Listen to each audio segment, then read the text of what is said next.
here we are. Boom, live. Hello, everybody. Today's video is asking that very question. What is your job, your responsibilities as a film producer? Today, we're going to go over some of your responsibilities as a film producer and also how to make a return on your investment. As always, I'm Thomas J. Beleza. Please like, comment, and share this video along with subscribing for future content if you're interested in figuring out or learning how to be successful in your career, specifically the entertainment industry. So today we are going to focus on a very important question. Well, what does a producer do? And you want to be a producer, a filmmaker. So what is your job? We have 5 points of interest today that we're going to talk about. And then I have a very special bonus at the end, which is going to go over a game plan on how to make money being a film producer or just somebody who wants to make some films, right? And always, if you have questions, please let me know in the comments below. If I don't get to them during the episode, I'm happy to answer them in another video and or contact you directly. Okay, I'm always here. It's about sharing education, knowledge, and growing. Work, grow, and rise together. Okay, let's get into the video. So you want to be a film producer. What is your job? Let's go over it. Number one. Wait a minute, to make money? That's not what a film producer is. I heard it was something else. Well, you're right. There are different film producer titles, you know, so everything from a co-producer to a producer, an executive producer, so forth and so on, okay? The standard responsibilities for most productions on film and television, they have producers that do specific things. Some of those things would include, you know, finding the project, hiring the director, hiring a writer maybe to write a project, casting it, or hiring a team to cast it. And ultimately, you probably know this the most. Traditionally, a producer, what do? They go and find the money to fuel the project. Those are your responsibilities once you have a project in hand. But what is your job? Your job is literally to make money. If you are a producer, your job is to make money, because if you make money, then you can make more films. And if people who invest in you see you making money, they will invest in more projects. Now, does that mean that it's not artistic? Well, this is the thing. Art is for the people you hire. However, you are still responsible for your brand. And that means choose projects based on your brand. If you see projects that represent your missions, morals, and ideologies, maybe those are the projects you focus on. Artistically speaking, though, that's for the people you hire and the people you believe in. But that still doesn't mean your job is to be creative. Your job isn't the artist part. And if it is your job, let's say you're like, well, I want to create projects. I'm the one doing the work. I'm the one creating the films and the television ideas, and I'm the one also producing it. There are two jobs. There's the artist job and there's the business job. The artist creates to create. If you create with the concept of how do I please people, you're not going to make great ideas come to true, you know, right? So as the artist, focus on being an artist. But once the art is done, start focusing on the business. And the business is, as such, to make money. That's right. As a producer, your job as a film producer is to make money, okay?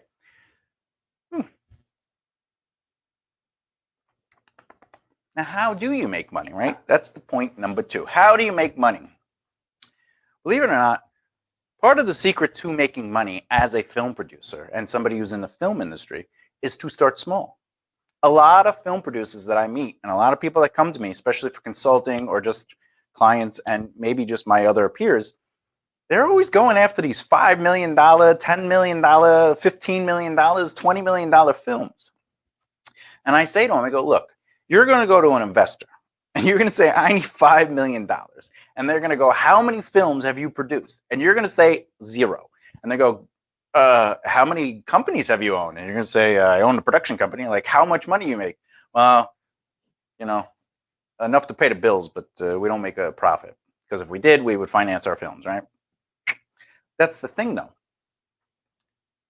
If you start small, you can show proof or earnings. So if you start small and then you make money on that film, even if you start with a 0 budget to a $10,000 budget, and you show 50 to 60% earning return on that, or even 100% earning return on that, investors will talk to you.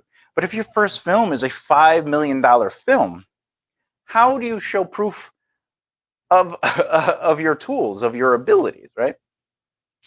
But that's the thing. Don't go for the big money. Grow your value with proof.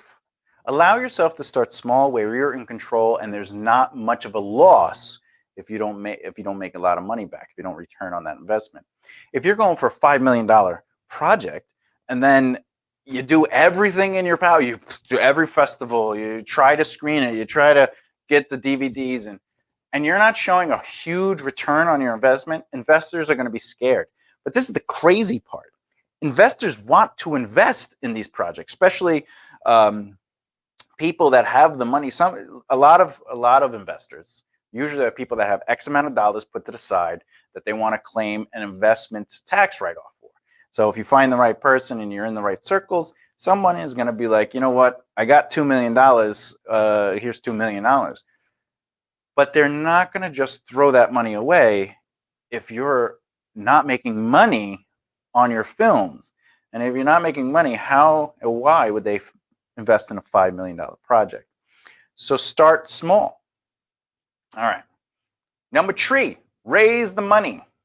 OPM. Does anyone know what OPM is? Think about that. Other people's money. That's right. Business invests. We're going to talk about that in 2 seconds. Raise the money. I don't know how to emphasize this enough. You must raise the money. Do not use your own money. Kevin Smith did it, and that's a 1 in a million lifetime chance. That is not the smart business move. You're a business. You're a production company. You're a producer. You're trying to create yourself a long career. Kevin Smith is a very rare example, an amazing example, but a rare example. But if you want to increase your odds, think of it in this way where you don't spend your own money. You have to reinvest your money into your company. You have to utilize your money to grow your company and create opportunities, etc., etc. So raise the money, other people's money. But this is the crazy part, business invests. So this is, as you're making money on your projects as a film producer, you should be giving your business, the production company, points on the project. So as the project makes money, you get the fuel money back into your business. More importantly, I'm going to talk about this a little bit later, you're ultimately creating a rotation of investment that is not touching your overhead.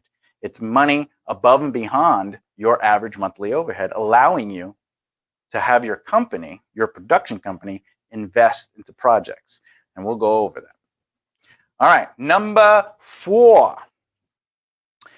Something I notice with a lot of my clients, other than they love water as much as I do.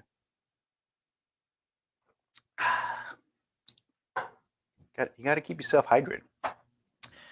Budget for these above normal expenses. So something I notice with a lot of my clients and a lot of people in the industry when they handle a film budget is they're always trying to make the budget as small as possible. Okay? You're kidding yourself. You want that budget as big as realistically as possible. Okay? And the reason is because most people try to budget just to get it filmed. That's it. They go, all right, we found a loophole in the SAG-AFTRA contract, so we'll defer the pay for the actors. But then they pay the crew. So they pay, but maybe not the whole crew. They pay the camera person, or they spend money on renting equipment because you need the best cameras, right? They're thinking, we're going to make the best film and make the biggest return. They're not thinking like a business. So not only are they just trying to write a budget and create a budget that just kind of like, how do we pay for the least amount of stuff? And it's not a bad thing to do a zero budget project or a free budget project. But when you're figuring out a budget, even on a $0 budget, you should be practicing on how to create a budget for a film or a television episode. Even if you found a way to do the whole thing for free, and you got friends and family involved, and locations are like, go ahead, here you go, and you got that soft money, right? which is basically money. It's money that's not physical. It's just, you want to use our location, you would still budget for that location. And that's the thing. So if your budget is zero because you've got all these amazing opportunities where everyone's going to volunteer their time and do it and get involved with you, you're still responsible for a budget. And you're going to learn why towards the end when we're talking about this, right? Create a budget. It's really good practice to look at a script and figure out what is this budget? What is it going to cost for the actors, the crew, and do union rates. Even if it's a non-union project and it's an independent project or it's a 5-minute skit, learn how to budget. It's part of your job as a producer to understand the numbers. So if you're starting out or you're just trying to understand the business, work on that, even if it's a $0 budget. But what's crazy is some people, they forget that there is a responsibility to the budget. The film budget is supposed to cover the expenses of pre-production, principal photography, post-production, but also distribution and marketing and advertisement and all these things. So budget for these above the normal budgeting things. So in a budget, you'll see everything from cast, crew to, travel and lodge. You'll see, your taxes. You'll see things like that, right? Everything, food, budget for food. But make sure in your budget, you are budgeting for marketing. Make sure you are budgeting for screenings. I'm going to talk about that in the bonus. Make sure you're budgeting for press. You need press, right? It's time and money. Sometimes maybe it's hire a PR agent, right? Or a publicist. Budget for advertisement. What's the difference between advertisement and marketing? Marketing is representing your brand. So creating opportunities to represent your brand. Advertisement is paying literally for things that say, check out my film. Here's a poster is part of advertisement. Things like that. Getting ads on social media, putting ads in the newspaper. That's all advertising. Travel. Travel is important. Travel for screenings, not travel. There should already be in there as a budget for travel for, cast, crew, director, producers, things like that should be in there already. But what I'm talking about is travel costs for the distribution, for you doing the screenings yourself, and we're going to go over that. So budget for those things: marketing, screenings, press, advertisements, and travel. It's important for this to be in the budget because the film budget is designed to not only prep a film, but film the project and edit the project to finalize it, and then also to pay for the distribution and then pay for the marketing so people see the project, right? Once you have the product done and your project is completed, you need money to get people. So that's in the budget. That's your job as a producer, is to make money. So you have to have the money in the budget to allow you the tools to make the money, okay? You're not stealing or cheating or being, if you look at any budget for a major film, I'm telling you, marketing is in there. It's important. All right, number 5. Yes, the budget pays for it. I already said it. Number 5, the 50-50 pie. If you don't know what the producer-investor pie is, congratulations. I'm about to tell you as soon as I get a little sippity-soo. Oh, yeah. All right, let's do this. 50-50 pie. How does the 50-50 producer investment pie work?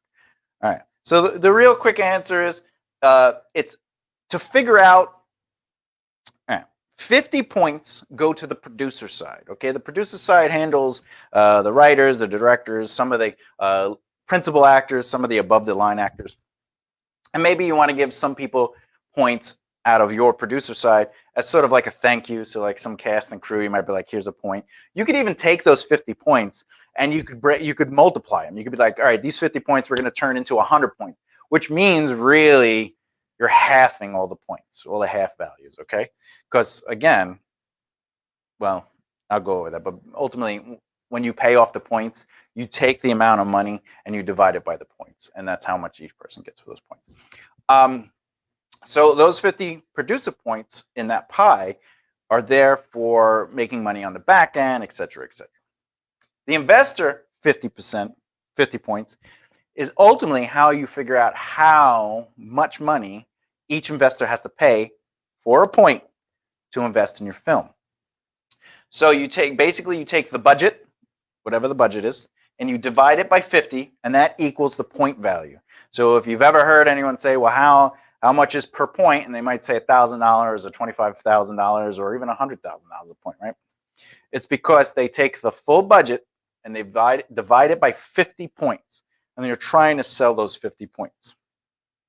So you got your 50 points on the producer side and you got 50 points on the investor side. All right, money in goes to fuel cost first. So again, remember, your job is to make money, but fuel cost is not money that goes to you, not money that goes to investors, it's not money that anybody made. It's money that goes back into the project's business checking account, right? So the film itself should have an LLC or an S Corp. Usually it's an LLC. And it should have a bank account. And all the money earned goes into that bank account.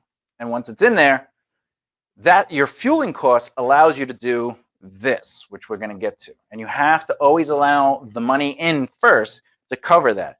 Now, what is that cost? You would figure that out way beforehand, because when you're signing contracts and allowing people to understand point payoff, they would say this much money has to be made before we can start paying. And these are the dates we pay. Okay, all that should be in there. Second money splits 50-50 and goes to the investors and the producer pie. Okay, so there's a couple of things that are going on here, right? So if you make $10,000 back, you split that down the middle, 5,000, 5,000. Okay, then $5,000 gets split into 50 points, and that gets thrown into the producer. And then all the investors that were involved, however many points they have, it's $5,000 divided by the 50. And then if somebody has 3 points, they get 3 points worth. If they have 1 point, they literally get the 1 point worth. Okay, and that's how that kind of money works. Now, part of the idea though is,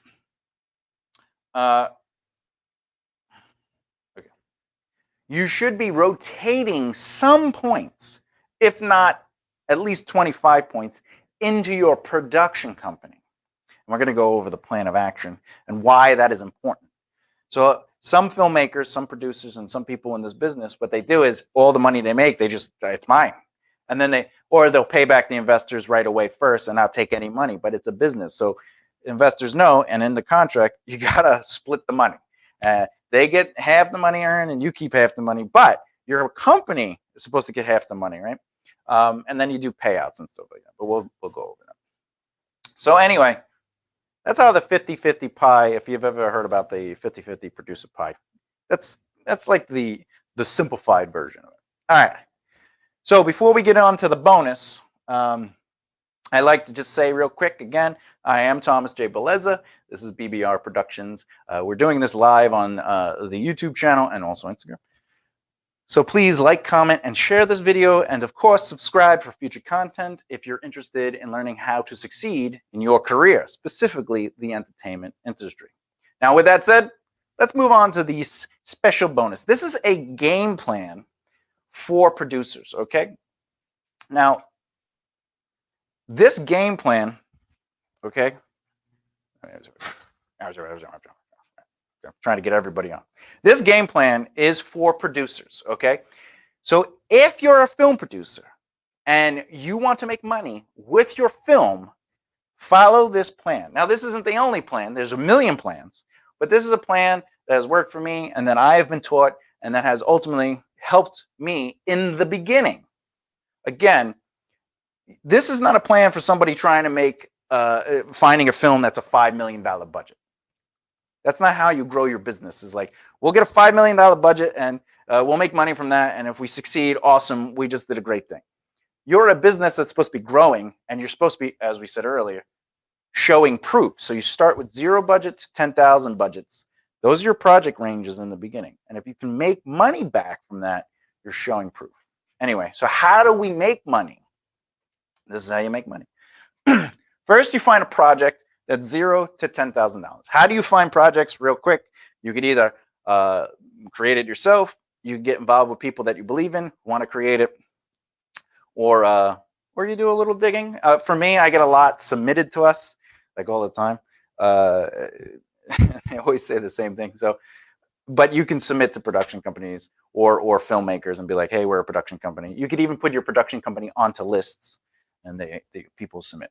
Now, as I said earlier, if it's a $0 budget, you still should be budgeting the film for what it really is. And that's going to be important for down the line, okay? For when we get down closer. You want to still budget out the film at the most realistic price, not the how do we cut corners price. Like literally, what would it cost if we made up back all the money, right?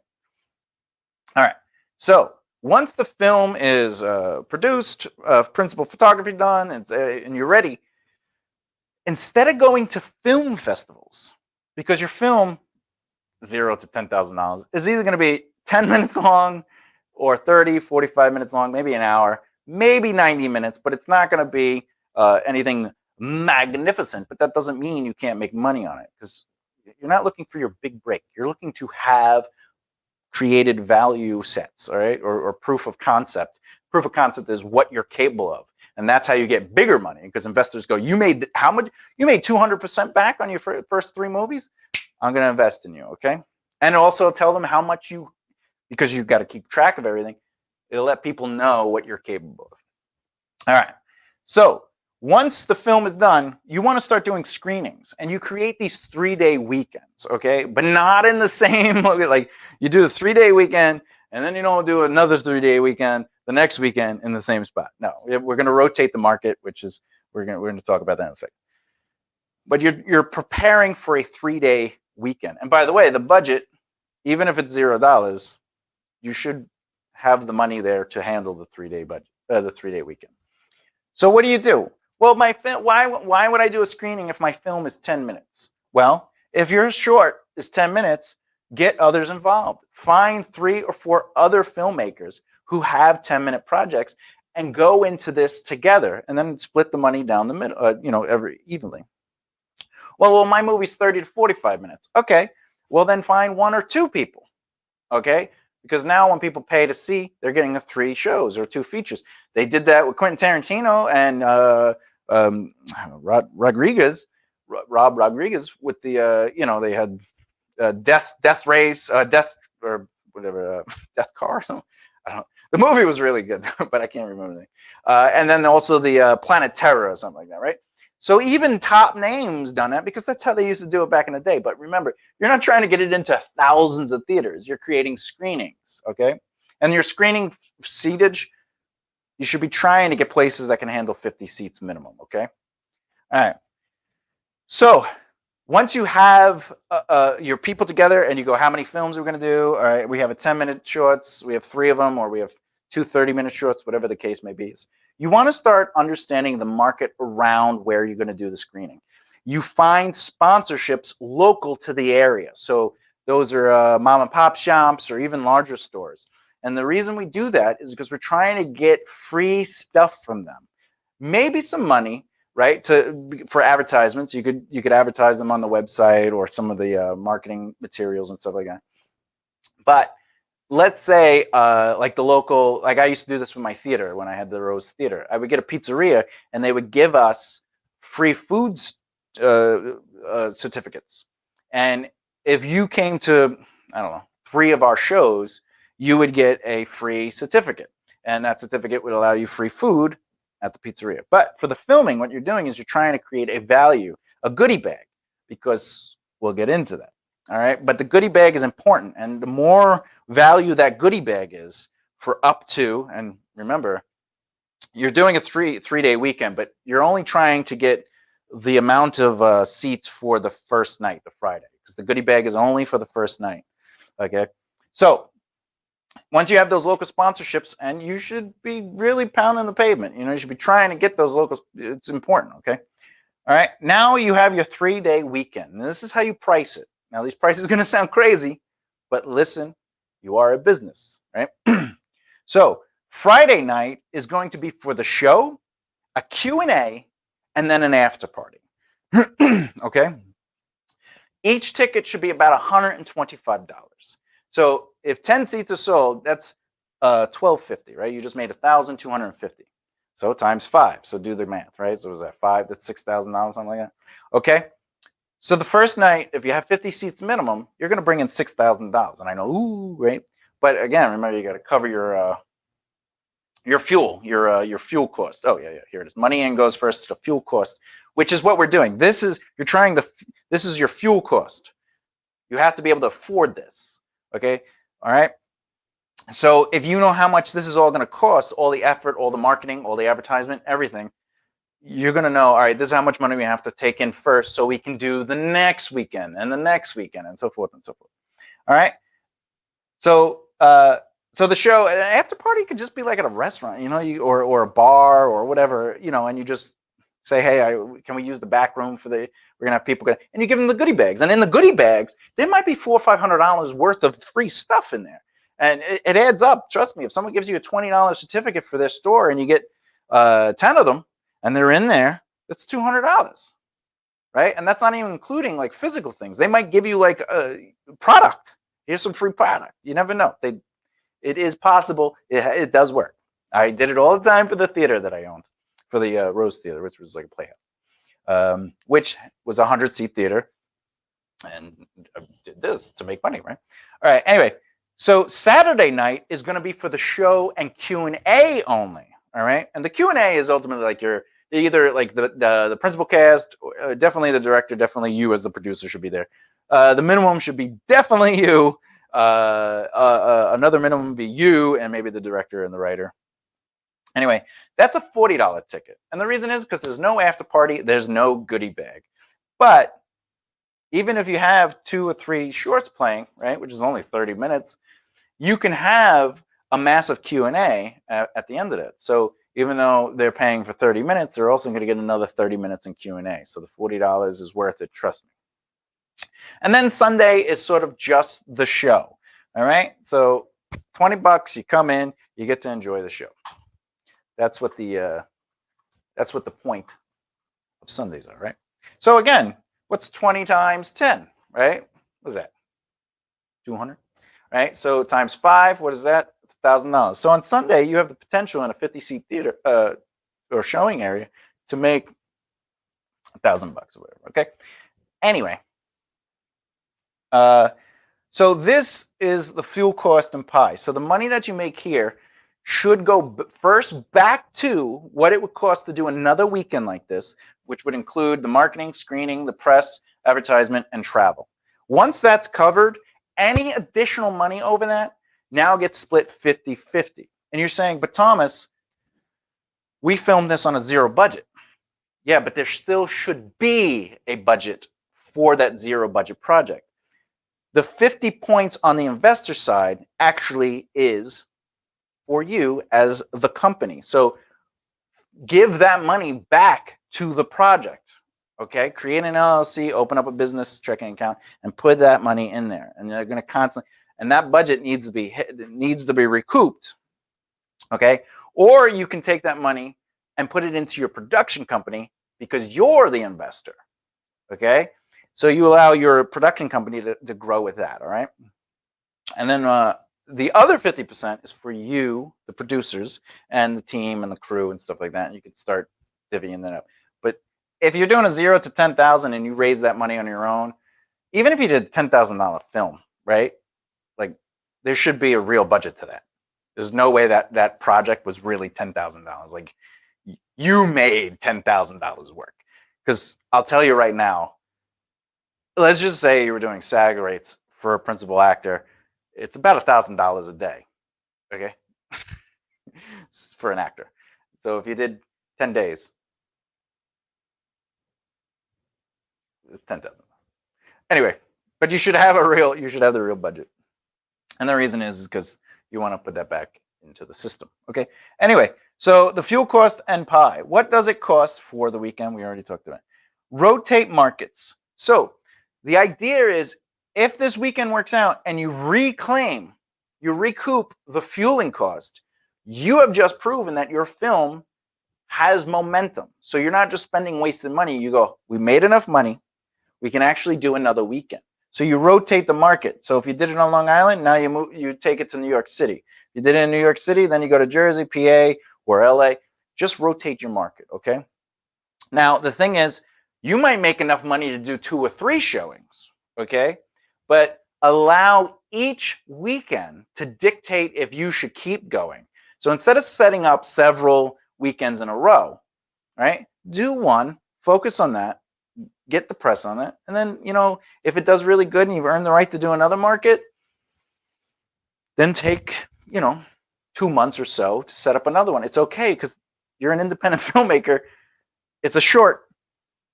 It's 10 to an hour long. You don't have to put it in every market out. You're not trying to get into the China market to make Marvel money, right? Anyway, so if you go outside of your market, and what does that mean is like, well, I'm a New Yorker, right? So New York City, Brooklynite, right? That's my market. So I know that area. I know who to talk to. I know how to get the money, right? But let's say I go to Jersey. I don't really know Jersey as well. So I might work with a promoter.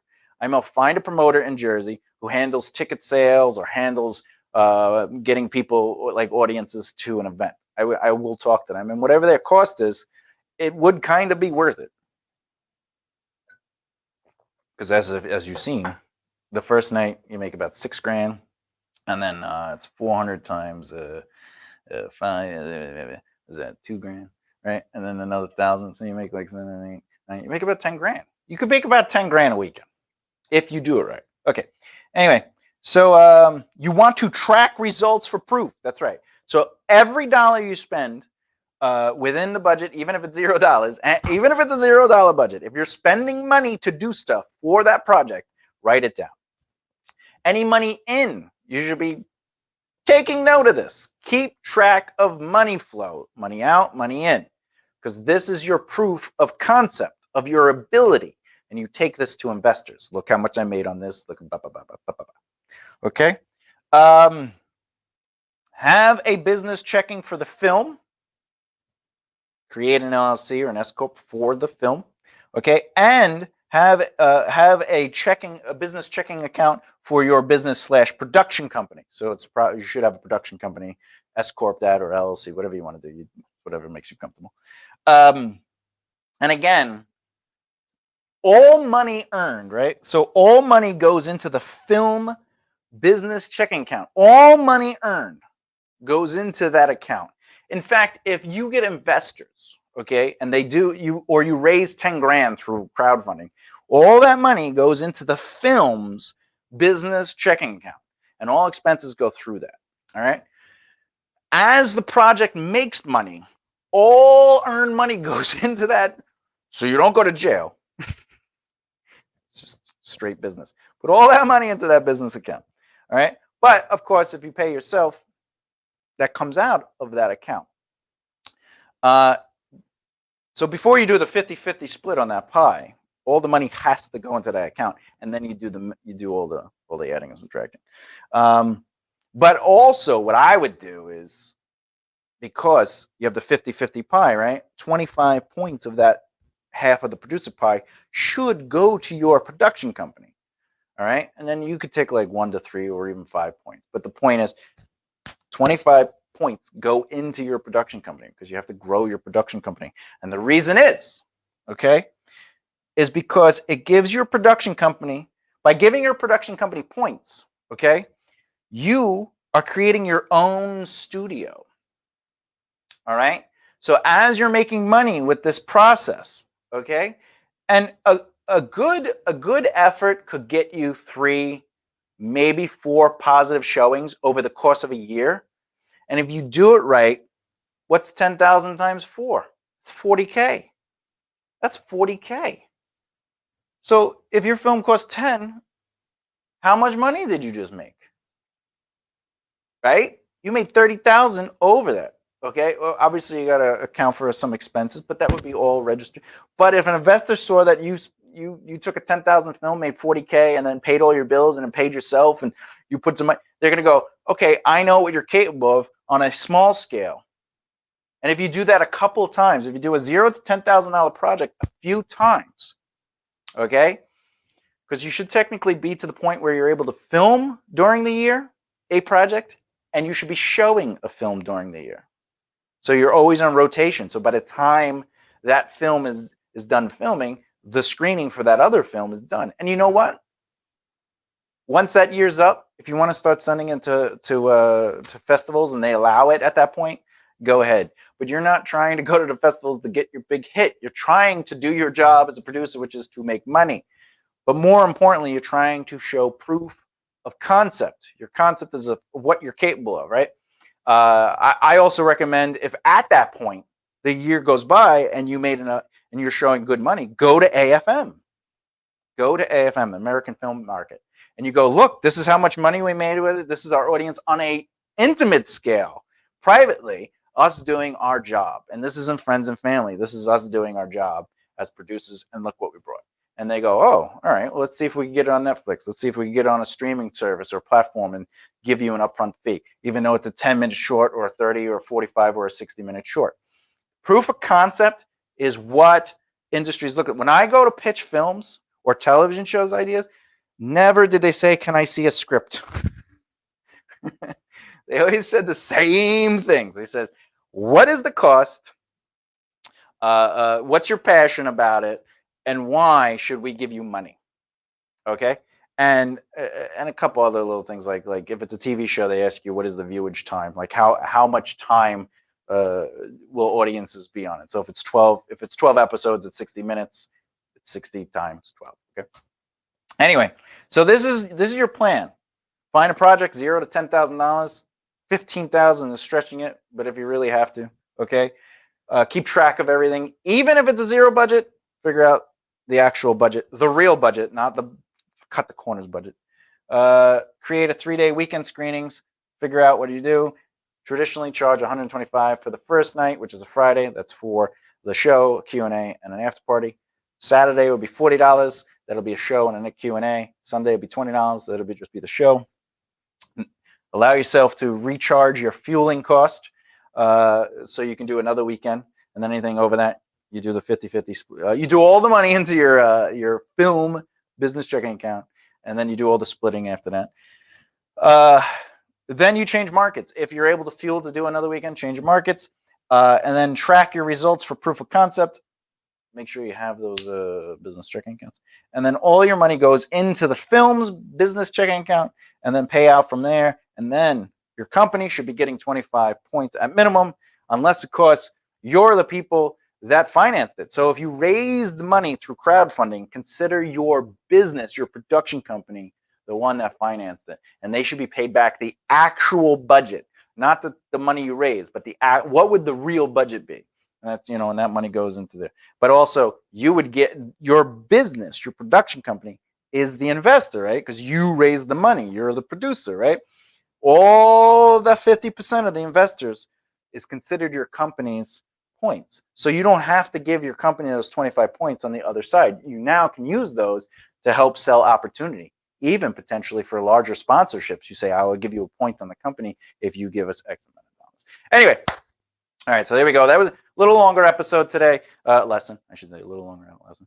Again, I'm Thomas J. Beleza. Please like, comment, and share this video. Spread the knowledge so people can learn the process on how to do what it is they love. Because remember, what you do is not your job. Your job rewards you financially to do the thing you do passionately. Thanks again, and subscribe for future content. Take care. Bye.